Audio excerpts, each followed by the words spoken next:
Hello दोस्तों, welcome to my channel. मैं इस वीडियो में बताऊंगा कि फ्लो स्विच कैसे क्या होता है, फ्लो स्विच कैसे काम करता है और इसका इंस्टॉलेशन कैसे करते हैं, इसका वायरिंग कनेक्शन कैसे करते हैं, ये सारा बताऊंगा मैं। ये इसका अनबॉक्सिंग कर रहे हैं।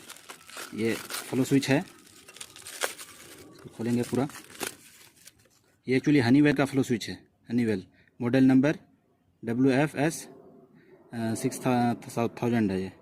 ये 150 PSI पे काम करता है और 1 इंच का NPT है इसका। NPT मतलब ये इसका जो थ्रेड है ना 1 इंच का है, यानी 25 mm का है ये।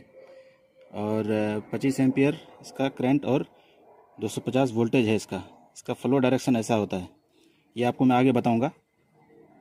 तो ये फ्लो स्विच है। इसके साथ और दूसरा इसका ब्लेड है। ब्लेड यानी ये ब्लेड है, ये ब्लेड इस पर इंस्टॉल होता है। ये अलग अलग डाया का अलग अलग ब्लेड होता है। ये 150 में आता है, ये उससे छोटा डाया में आता है, उससे छोटा डाया में, और ये उससे भी छोटा डाया में। तो अलग अलग डाया का ये मतलब सारे डाया में ये एक साथ आता है, लेकिन जो डाया में हम यूज़ करेंगे उस डाया का उस हिसाब से उसको हम उसके डाया के अकॉर्डिंग लगाएंगे। इसमें हम यहाँ इसको इंस्टॉल यहाँ लगाते हैं इसको कुछ इस तरह से। देखिए, इस स्क्रू को खोलेंगे।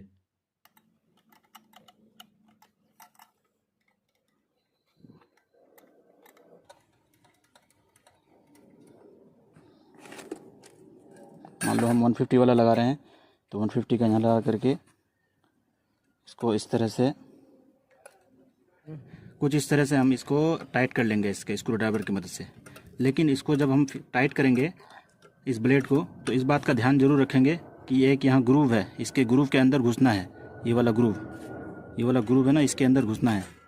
और इस ब्लेड का डायरेक्शन और ये जो अंदर एक अलग इसके साथ जो ब्लेड है उसका भी डायरेक्शन का ध्यान रखेंगे उस हिसाब से, ताकि ये जब मेरा ये हो पानी इसमें फ्लो हो तो मेरा पूरा एग्जैक्ट ऐसे आए। और दूसरा इसके साथ आता है एक यूज़र मैनुअल, यानी इसमें दिखाता है कि कैसे हम इसको इंस्टॉल करेंगे, कैसे वर्क करेंगे, कैसे वायरिंग कनेक्शन करेंगे, क्या इसका फीचर्स है, कैसे या क्या स्पेसिफिकेशंस है, ये सारा इसमें रहता है। ये फ्लो स्विच है हनीवेल का, ये उसी मॉडल का है।